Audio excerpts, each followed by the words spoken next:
Pen drive ಹಂಚಿಕೆ ಸಂಬಂಧ ಮೂವರನ್ನ ಬಂಧಿಸಿದ ಎಸ್ಐಟಿ. ಪ್ರಜ್ವಲ್ ಮೇ 31ಕ್ಕೆ ಸ್ವದೇಶಕ್ಕೆ. ಎಸ್ಐಟಿಯಿಂದಾನು ಭರ್ಜರಿ ತಯಾರಿ. ನಾಳೆ ಭವಾನಿ ಭೇಲ್ ಭವಿಷ್ಯ ನಿರ್ಧಾರ ಆಗುತ್ತೆ.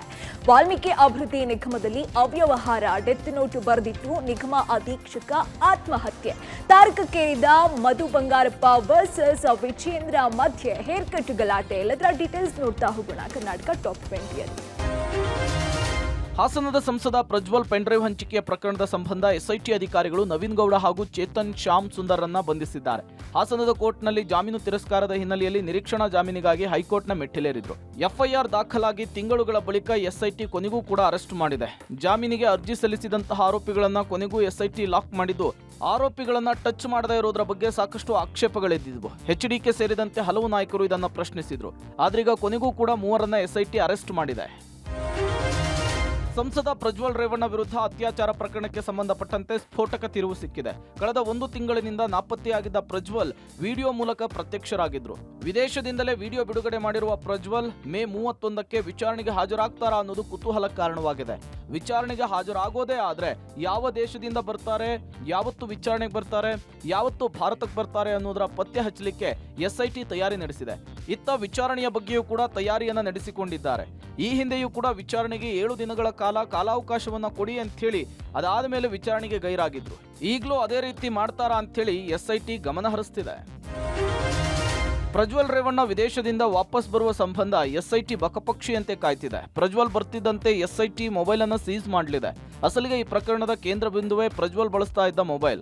ಪ್ರಜ್ವಲ್ ತನ್ನದೇ ಮೊಬೈಲ್ನಲ್ಲಿ ಅಶ್ಲೀಲ ವಿಡಿಯೋವನ್ನ ಸೆರೆ ಹಿಡಿದಿರುವ ಆರೋಪವಿದೆ. ಆದ್ರೀಗ ಆ ಮೊಬೈಲ್ ಸಿಕ್ಕಿದ್ರಷ್ಟೇ ವಿಡಿಯೋಗಳ ಅಸಲಿಯತ್ತು ಗೊತ್ತಾಗೋದು. ವಿದೇಶದಿಂದ ವಾಪಸ್ ಆಗುವ ಪ್ರಜ್ವಲ್ ಮೊಬೈಲ್ ಅನ್ನ ತರ್ತಾರ. ಪ್ರಜ್ವಲ್ ಬಳಸ್ತಾ ಇದ್ದ ಮೊಬೈಲ್ ಅನ್ನ ಸೀಸ್ ಮಾಡಿ ಎಫ್ಎಸ್ಎಲ್ಗೆ ಕಳುಹಿಸಲಿರುವ ಎಸ್ಐಟಿ ಎಫ್ಎಸ್ಎಲ್ ನಿಂದ ವಿಡಿಯೋದ ಅಸಲಿಯತ್ತಿನ ಬಗ್ಗೆ ವರದಿಯನ್ನ ತೆಗೆದುಕೊಳ್ಳಲಿದೆ. ಹೀಗಾಗಿ ಪ್ರಜ್ವಲ್ ಮೊಬೈಲ್ ಮೇಲೆ ಕಣ್ಣಿಟ್ಟಿರುವ ಎಸ್ಐಟಿ ವಿದೇಶದಿಂದ ವಾಪಸ್ ಆಗುವಾಗ ಮೊಬೈಲ್ ಅನ್ನ ತರ್ತಾರಾ ಅನ್ನೋದೇ ಈಗಿರುವಂತಹ ಪ್ರಶ್ನೆ. ಕೆಆರ್ ನಗರ ಕಿಡ್ನಾಪ್ ಕೇಸ್ನಲ್ಲಿ ಎಚ್ಡಿ ರೇವಣ್ಣ ಬಳಿಕ ಇದೀಗ ಭವಾನಿ ರೇವಣ್ಣಗೂ ಸಂಕಷ್ಟ ಎದುರಾಗಿದೆ. ಸಂತ್ರಸ್ತೆಯ ಮಗ ಕೊಟ್ಟ ದೂರಿನಲ್ಲಿ ಭವಾನಿ ಹೆಸರು ಉಲ್ಲೇಖವಾಗಿದ್ದು ಎಫ್ಐಆರ್ ದಾಖಲಾಗಿದೆ. ಎಸ್ಐಟಿ 2 ಬಾರಿ ನೋಟಿಸ್ ಕೊಟ್ಟರೂ ಉತ್ತರಿಸದೆ ಚಳ್ಳೆ ಹಣ್ಣು ತಿನ್ನಿಸ್ತಾ ಇರುವ ಭವಾನಿಗೆ ಬಂಧನದ ಭೀತಿ ಎದುರಾಗಿದೆ. ಹೀಗಾಗಿ ನಿರೀಕ್ಷಣಾ ಜಾಮೀನು ಕೋರಿ ಹೋಗಿದ್ದಾರೆ. ಜಾಮೀನು ಅರ್ಜಿ ವಿಚಾರಣೆ ಸೆಷನ್ಸ್ ಕೋರ್ಟ್ ನಾಳೆ ಬೆಳಗ್ಗೆ 11ಕ್ಕೆ ಮುಂದೂಡಿದೆ. ಇತ್ತ ಎಸ್ಐಟಿ ಆಕ್ಷೇಪಣಾ ಅರ್ಜಿ ಸಲ್ಲಿಸೋಕೆ ಕಾಲಾವಕಾಶ ಕೇಳಿದೆ. ಭವಾನಿ ಅವರಿಗೆ 3 ನೋಟಿಸ್ ನೀಡಲಾಗಿದೆ. ಇದುವರೆಗೂ ವಿಚಾರಣೆಗೆ ಹಾಜರಾಗಿಲ್ಲ ಅಂತ ಎಸ್ಪಿಪಿ ಜಗದೀಶ್ ವಾದ ಮಂಡಿಸಿದ್ರು. ಭವಾನಿ ಈ ಪ್ರಕರಣದ ಆರೋಪಿ ಅಂತ ಎಫ್ಐಆರ್ನಲ್ಲಿ ಇದೆಯಾ ಅಂತ ಜಡ್ಜ್ ಪ್ರಶ್ನಿಸಿದ್ರು. ದಿನದಿಂದ ದಿನಕ್ಕೆ ಆರೋಪಿಗಳ ಸಂಖ್ಯೆ ಹೆಚ್ಚಿಸ್ತಾ ಇದ್ದಾರೆ.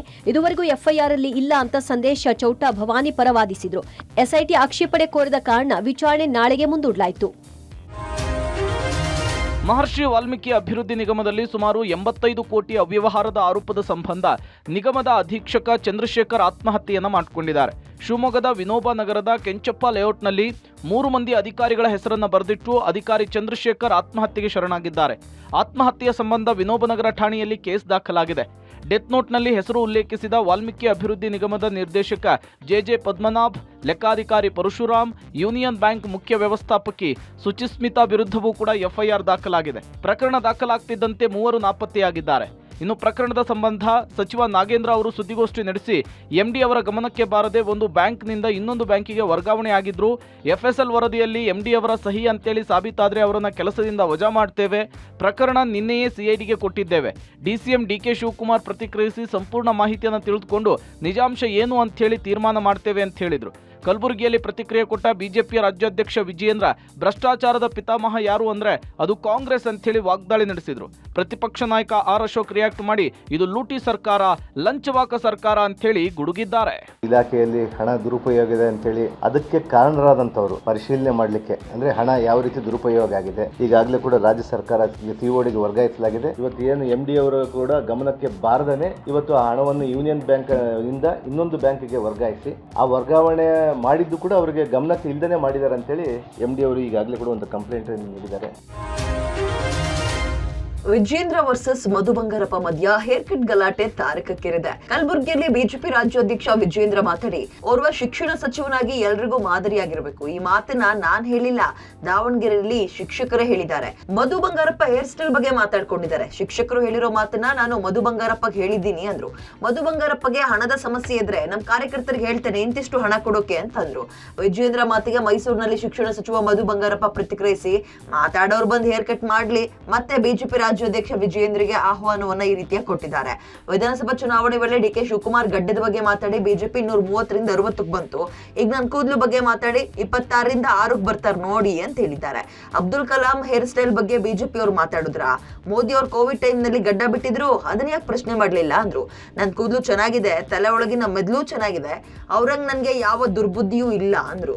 ಈ ಬಿಜೆಪಿ ಅವರಿಗೆ ಈಗ ನಮ್ಮ ಡಿಕೆ ಶಿವಕುಮಾರ್ ಅವರು ದಾಡಿ ಬಗ್ಗೆ ಮಾತಾಡಿ 130ರಿಂದ 67ಕ್ಕೆ ಬಂದ್ರು ಬಿಜೆಪಿ ಅವರು. ಈಗ ನನ್ನ ಹೇರ್ ಕಟ್ ಬಗ್ಗೆ ಮಾತಾಡಿದ್ದಾರೆ, 26ರಿಂದ 6ಕ್ಕೆ ಬರ್ತಾರೆ ಬಿಜೆಪಿ ಅವರು. MP ಚುನಾವಣೆಯಲ್ಲಿ ಬರೆದಿಟ್ಕೊಂಡು ನರೇಂದ್ರ ಮೋದಿ ಅವರು ಈ ಕೋವಿಡ್ ಟೈಮಲ್ಲಿ ಪಾಪ ಅವರು ಉದ್ದಕ್ಕೆ ದಾಡಿ ಬಿಟ್ಟಿದ್ರು. Can you answer me? ಬಂದು ಮಾಡಕ್ ಹೇಳ್ರಿ, ನಾನು ಟೈಮ್ ಕೊಡ್ತೀನಿ, ಅವಾಗ ಅವ್ರ ಕೈಲೇ ಮಾಡಿಸ್ತೀನಿ. ಆದ್ರೆ ಕ್ವಾಲಿಫೈ ಹೆಂಗಿದೆ ಅಂತ ನಾನು ಚೆಕ್ ಮಾಡ್ಬೇಕು. ಅವರ ಹಣಕಾಸಿನ ಸಮಸ್ಯೆ ಇದ್ರೆ ನಮ್ಮ ಯುವ ಮೋರ್ಚಾ ವತಿಯಿಂದ ಹೇಳಿ ಹಣವನ್ನು ಸಂಗ್ರಹ ಮಾಡಿ ಅವ್ರಿಗೆ ಹೇರ್ ಕಟ್ ಪ್ರತಿ ತಿಂಗಳು ಎಷ್ಟು ಬೇಕು ಅಂತ ಹೇಳಿದ್ರೆ ಆ ಹಣವನ್ನು ಸಂದಾಯ ಮಾಡ್ತಕ್ಕಂಥ ಕೆಲಸ ನಾವು ಮಾಡ್ತೀವಿ.